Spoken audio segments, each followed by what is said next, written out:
Hello, everyone. I hope you're doing well. Welcome to Dragonfly Heart Medicine Radio. I am your host, Kristen, and I have a guest who's going to introduce herself in just one moment.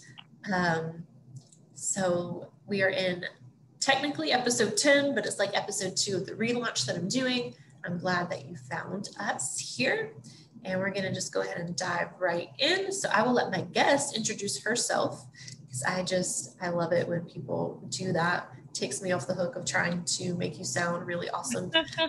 So just tell us a little bit about yourself and why you decided to be on the podcast today. Hi, Kristen. Thank you for having me.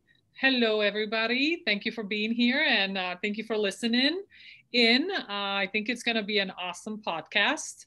Who am I? I am Dr. Alexandra Vujnovic. I am a neuro-based chiropractor with focus in pediatric and perinatal care.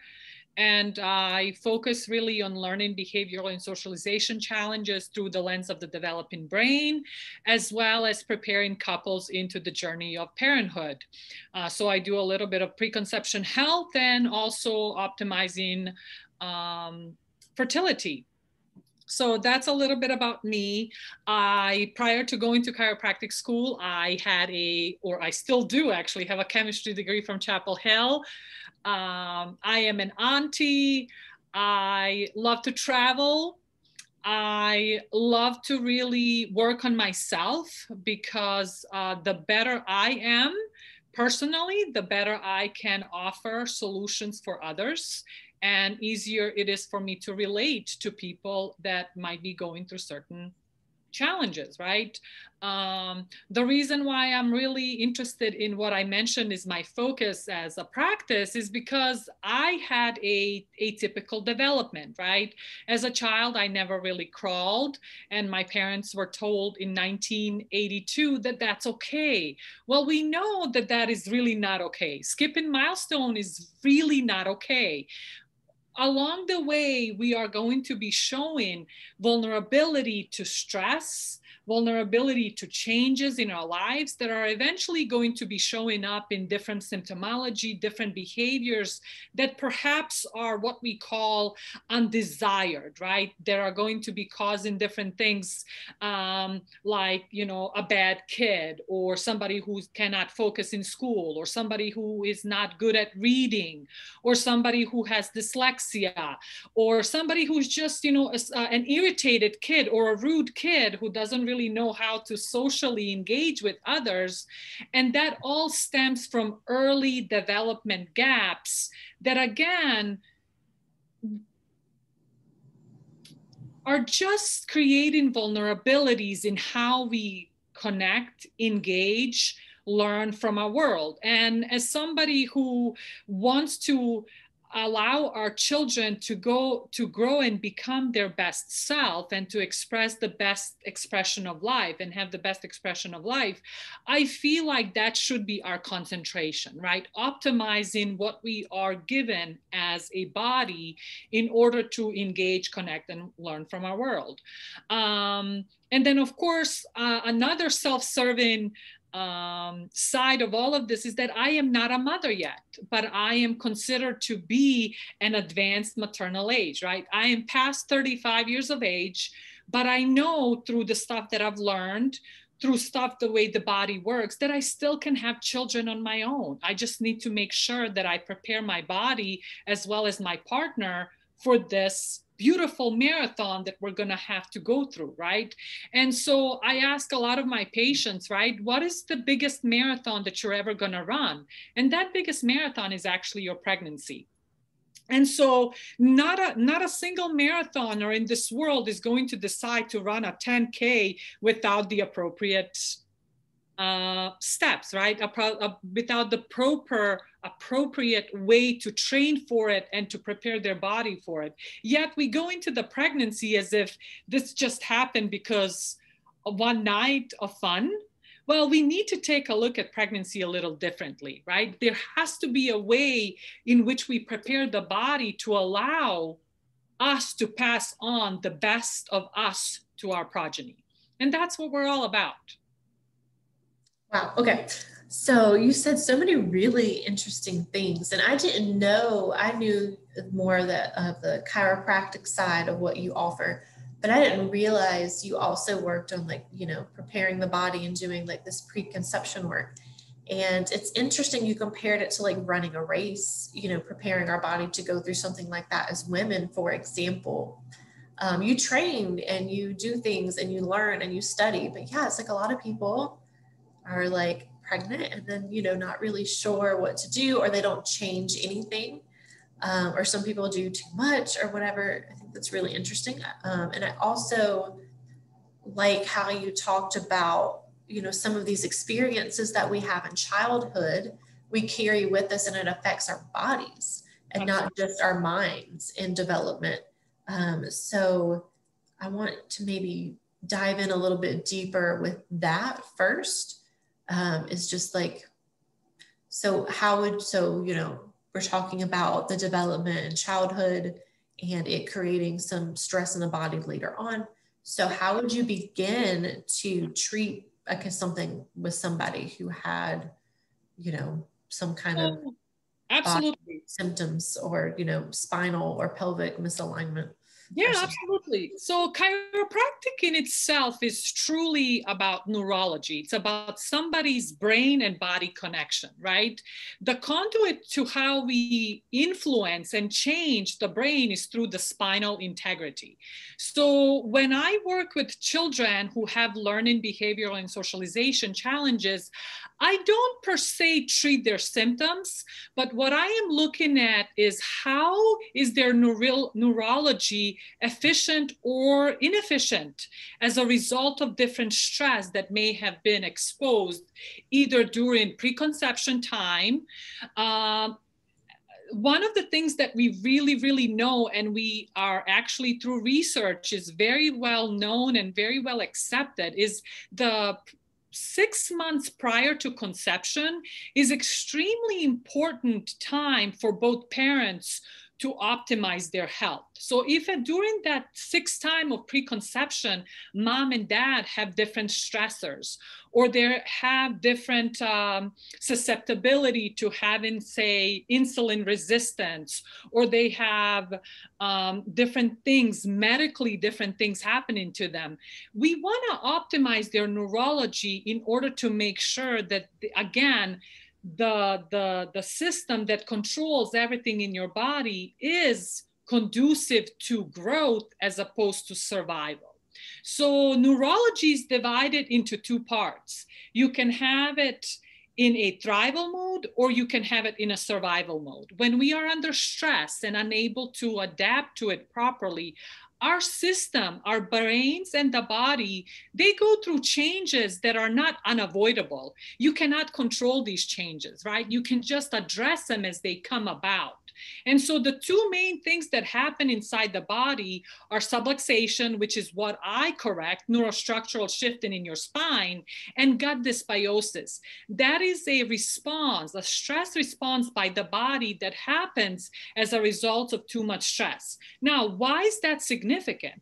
That is significant because it takes us into what we call fight or flight system of our nervous system, which is our survival, which is where a lot of things start going towards the disease processes as opposed to towards thrival, right? So my focus as a chiropractor is not really to treat anything or either diagnose you with anything. My focus is always going to be your neurological efficiency. And the minute we see you in that sympathetic dominance or autonomic dysfunction, which is what we see all the time with learning, behavioral, and socialization challenges, we have to address that.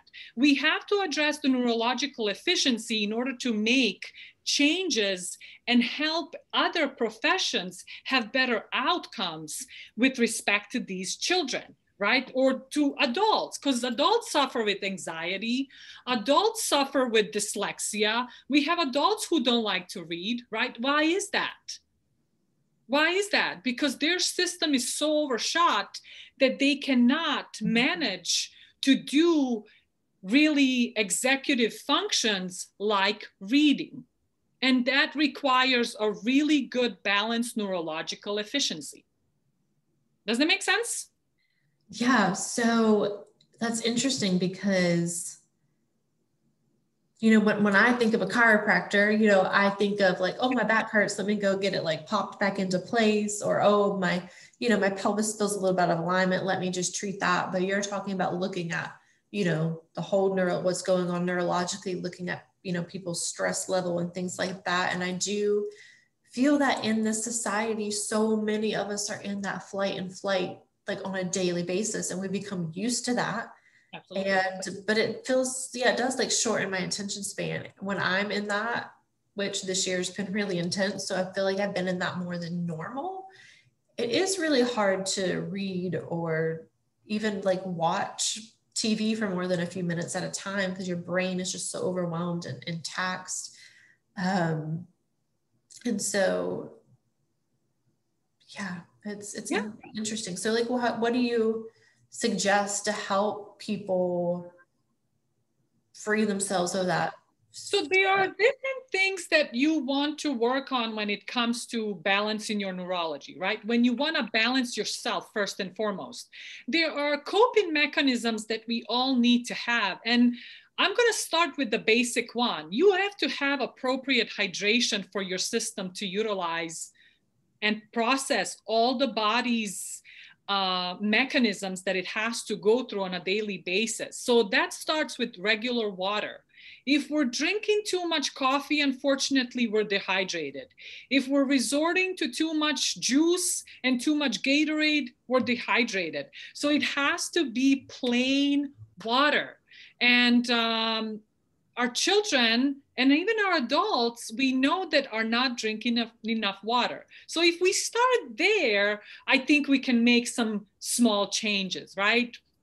I talk a lot with my patients about rest. You know, rest is very, very important. Part of that rest is sleeping, but another part of that is actually just resting, meditating, making sure that we are away from other disruptions in our life. How many people do you know who believe that they are resting while they have their headphones in their ears and are running on a treadmill? How many? Most of you are probably saying, yeah, that's my rest time. Well, unfortunately, I'm going to tell you that that's not active rest. When you have things in your ears, that's already turning your brain and you're not at all resting. And active rest literally means your brain is shutting off. How many of you are able to do that for 5 minutes? So really, it's very difficult, especially if we are attached to our favorite thing called blue light. Another very simple thing is actually to just turn off your electronics 30 minutes before you go to bed. Another thing really is to take all the TVs and electronic outside of the place where you sleep. You shouldn't have any background noise when you're sleeping. You shouldn't have any background noise when you're cooking. And how many, I have a slew of patients in my practice who say I cannot cook unless I have a TV in the background. Or eat. Some people will just put on the TV while they're eating. Absolutely. It's like we've become so accustomed to constantly being bombarded by stimuli that when we're not, we don't know what to do with ourselves. Absolutely. So that right there is a sign of a system that is haywire, right? It needs to be brought back into balance. If you need constant stimulation to function, we have a problem. Yeah, say that again. That was a good one. If we require consistent stimulation by outside sources, right? Earphones, TV, noises in the background. For me, that's always going to be loud music in my car, right? We need to have we are out of balance. We need to work on our neurological set point and our neurological efficiency. Again, part of that is yoga practice. Part of that is getting regular chiropractic care. And trust me, our children very seldom have low back and neck pain. Nowadays, that's actually more prevalent than I would like to admit. But that has a lot to do with the fact that our children are being born with very high sympathetic dominance to begin with, literally. And that is a huge problem. You know, my goal is to really create a practice where we are a huge, huge family, where families can come together, they can become friends, they can rely on each other, and it becomes a village. Because that is one other thing that we as humans require. We are a social creature. The minute you take away our ability to socialize, and I don't just mean through the screen, I mean physical contact, that is crucial. That is crucial. So again, I was fortunate enough that in the last year and a half, I didn't have that being suppressed on me, right? Because I had a practice. I was working with individuals every single day. So I had that contact. And it's very different for me than it is for somebody who hasn't had contact with their loved ones for probably 6 to 9 months, right? That is an integral part of our health. Absolutely.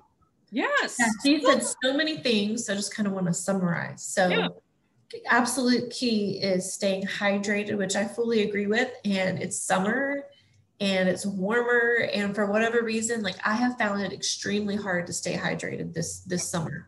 Like I drink like so much water and it still feels like sometimes it's not enough. It's interesting. And lots of rest. So not just focusing on sleeping, but focusing on moments where we do our best to turn off our brain. And sometimes we have to like train ourselves to do that. And I know there's a lot of good apps like Headspace and Calm out there that have simple guided meditations. There's thousands of guided meditations on YouTube. I have a few on our YouTube channel, and, you know, starting small, 5 minutes, just do 5 minutes. Then you can, you know, build up to 10 or 30 minutes or whatever. Are you familiar with Wim Hof? Oh, yeah. Okay, so Google it, guys, Wim Hof, the best breathing exercises you can do. And they just calm you down. 5 breaths a day. That's all I ask. And you will see changes in your life. Mm-hmm. And what else? Yeah. So just taking care of ourselves. And that line about if we need constant stimuli, then there's like an imbalance. I notice so many people, they wake up and they're eating breakfast and they're watching YouTube, and then they're working all day listening to like a podcast in the background, and then they're cooking with music on and driving with music on, and then they watch TV, and then they go to sleep watching more TV or something like that. So that's like, it's and then even just being around people. Like I'm one of those like extroverted introverts. So I have to constantly find that balance between spending quality time with people, and spending time with myself. But self-care is super important. As children, we do not have as many issues, you know, with like neck and back and things. Could you elaborate a little bit more on why that is more common in adults than children? So it just takes time. Everything in the body takes time to really exhibit in symptoms, but there are early signs that point us into, again, vulnerabilities that could potentially show up in low back, neck pain, and so on and so forth, right?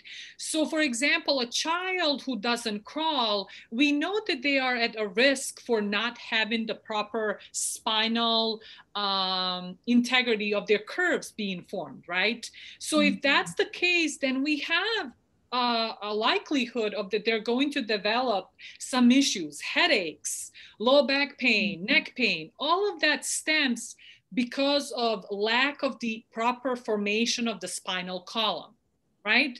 And so the spinal column, just like our brains, they have to develop. Spinal column, and like the brain, develops as a result of crawling and breastfeeding. So those two things need to become a norm. And they have been a norm for a long time, and now they're coming back. And it's time for those things to become something that we celebrate, something that we are proud to be able to do, because it's actually allowing our children to be healthier.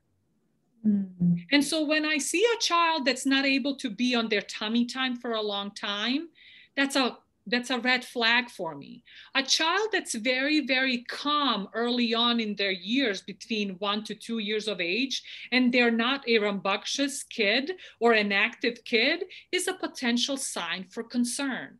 When a normal trajectory of development tells us that a child between 1 to 2 years of age should be touching and moving all the time, why aren't they doing that?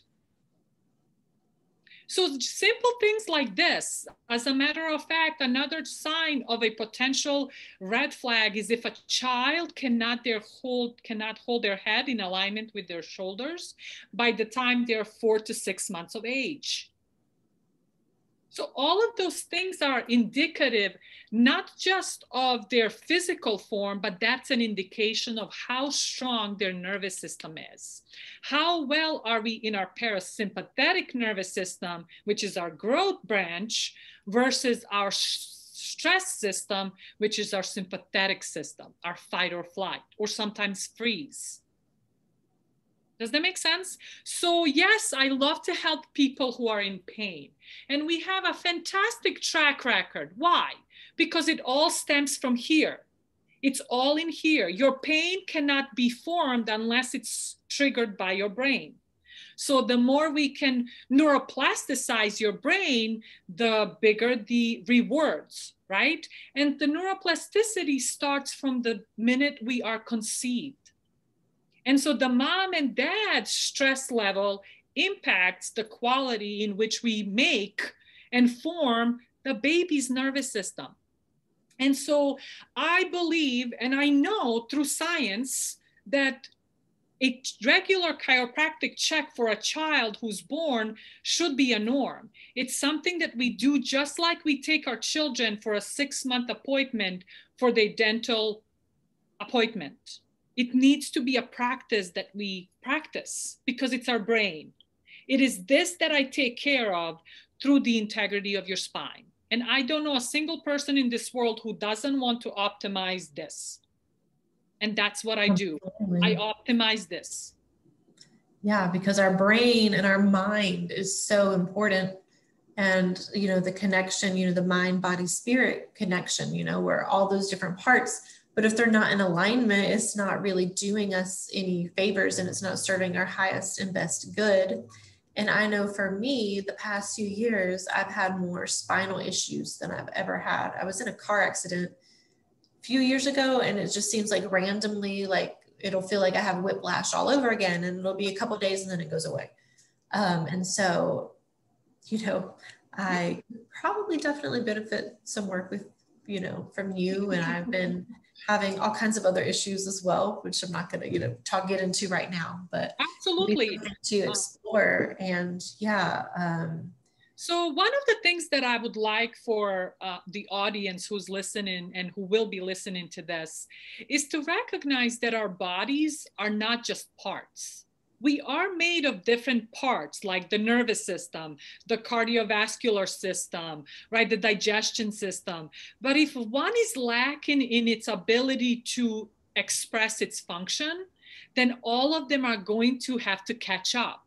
And just think about the weakest link analogy. We are as strong as our weakest link, right?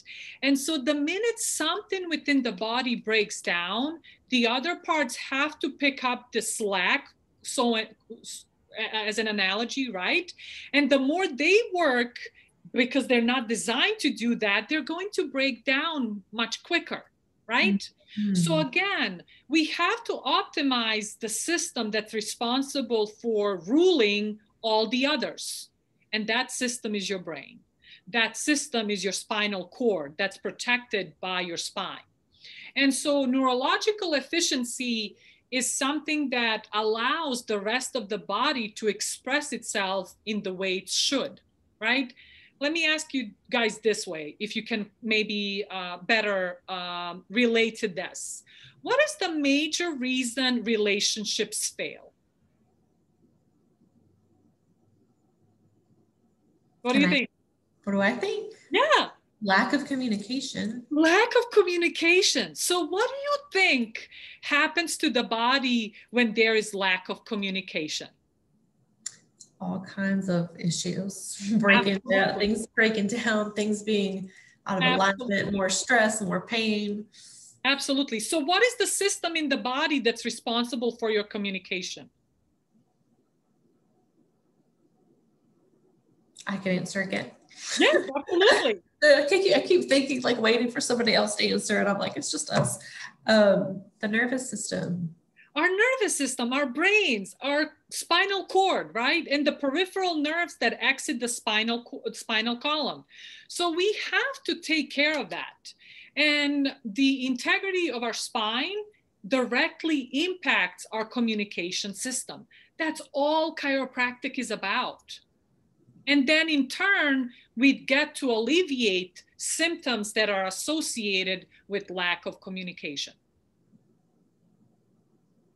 But our primary goal is not to treat, but to establish proper communication. That's all I do in my practice. And we have tools that measure the lack of communication. Yeah, it's funny how you are like, that's all I do, you know, I just fix the communication. That's you know, but it's such a big part, you know, if you're in a relationship and you don't communicate your needs, resentment and things build up, and a lot of tension, and or you break up and you end things. And, you know, every system in our body is connected. And I feel like more and more medical professionals are starting to see that. You know, we have a lot more functional medicine and integrative medicine doctors who really do, like, you know, you're having an issue with this, well, let's look at that, but let's also look at all the other things, because it's not just about treating the one thing, it's about, you know, getting to the root cause of things as well. And I love that that's something, you know, that you're offering. So if you want to maybe share where you're located and things like that too. Sure. I am in Greensboro, North Carolina. My office is on Fernwood Drive, just across from the Target Shopping Center on Battleground Avenue. I work on Tuesdays, Thursdays, and Saturdays. I exclusively see new patients on Fridays. What else? You guys can kind of find me on my social media. It's the Greensboro Chiro, Dr. Alex, and Power Within Chiropractic is the name of my practice. And I would love to chat with you. I offer free consultations, which is just a dialogue to figure out what is happening. Why are things going in the opposite direction of where you'd like to be? What have you tried? And how we can create the team around you to support the needs, right? I just recently read something, right? My intention is not to intervene into your life, but it's actually to support you, because your symptoms are telling you we need to change something. It's up to you to decide whether you'd like to take that change or not. I can't take it for you. You have to do it.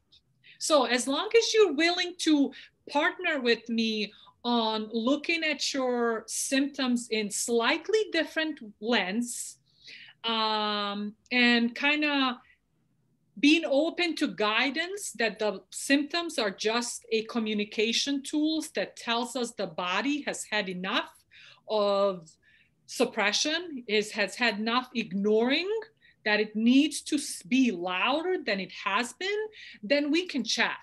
And even if you are just there to silence your symptoms, there are still ways we can work together. But I generally like to work with people who are ready for a transformation. And I know that if you partner with me, I and you can together achieve that. And most of you know that that's not an easy road, but it is a very rewarding one. And I promise you, if you look into it, whether that be me or somebody else, you will absolutely love the life that's ahead of you. That's really it. Absolutely. And I just forgot what I was going to say. Just, yeah, restoring the communication within our body. These symptoms are happening for a reason, and our body's trying to get our attention. And sometimes it has to scream at us before we finally listen, or sometimes we have to get that cold or catch the flu before we slow down and rest. So yeah, I think that working with a team, you know, having chiropractor, your medical doctor, your whatever, you know, to help your body. Because I feel like, and I've said this a lot, I say this probably in most of my podcasts, is there's this huge misconception, I feel like, in the spiritual community where they're not meaning to teach people to ignore their bodies, but it's kind of what's starting to happen. Yes, we are light beings and we are more than our physical body, but we're also still our physical body at the same time, like this weird thing, you know, that happens. But, you know, by ignoring our bodies, all kinds of things start to manifest, and, you know, we can't be our best versions of ourselves if we're not taking care of our bodies. Absolutely. One of my favorite analogy, even though I haven't seen the movie Shrek, but apparently in Shrek, he says, we are like onions, and we truly are like onions. We are at the core, like Kristen says, light. But unfortunately, our westernized life and our paced life, they bring on these layers that just slowly dim that light. And different things starts happening, right? But as you partner with people like myself and other providers who are going to look at you as a whole, these layers just start peeling off. And eventually we get to the light that you are. And your life truly is transformed at that point. But here's the kicker, guys. It is you who's doing all the work. I am just there as the guide. You do all the work. And that's where the current kind of strife comes from. Do I want to take the work, or do I just want to turn off the symptom, right? And so it depends on where you are with your awareness and what do you desire from life, right?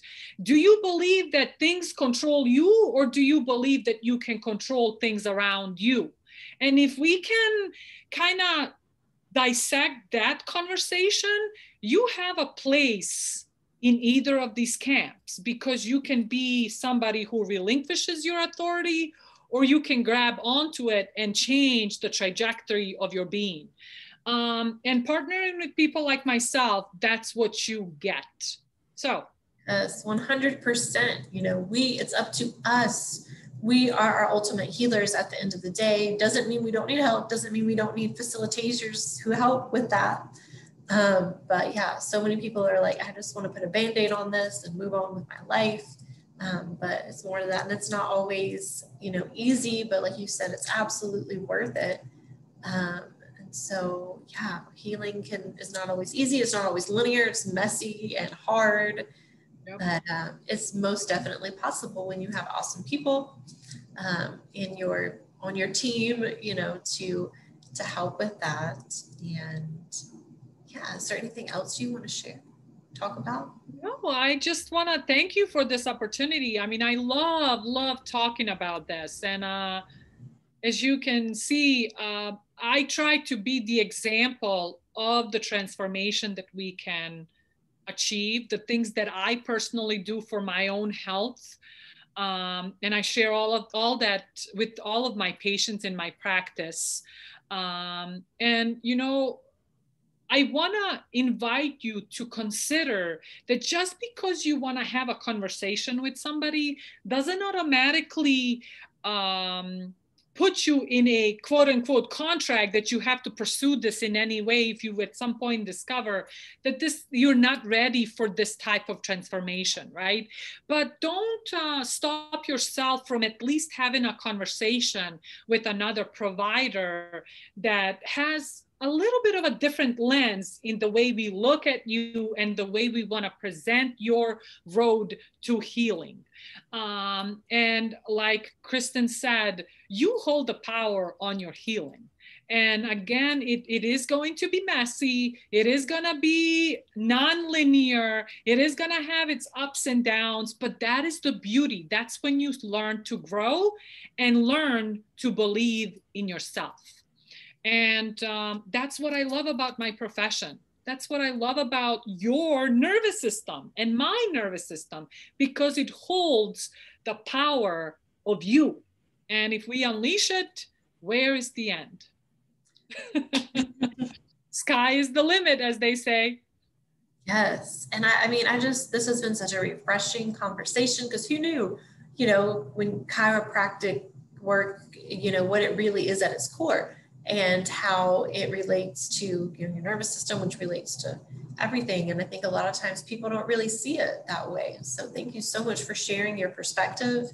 And all of her information will be posted, so you can get in contact with her if you wish to know more. Thank you so much for joining us, and we'll see you next time. Thank you.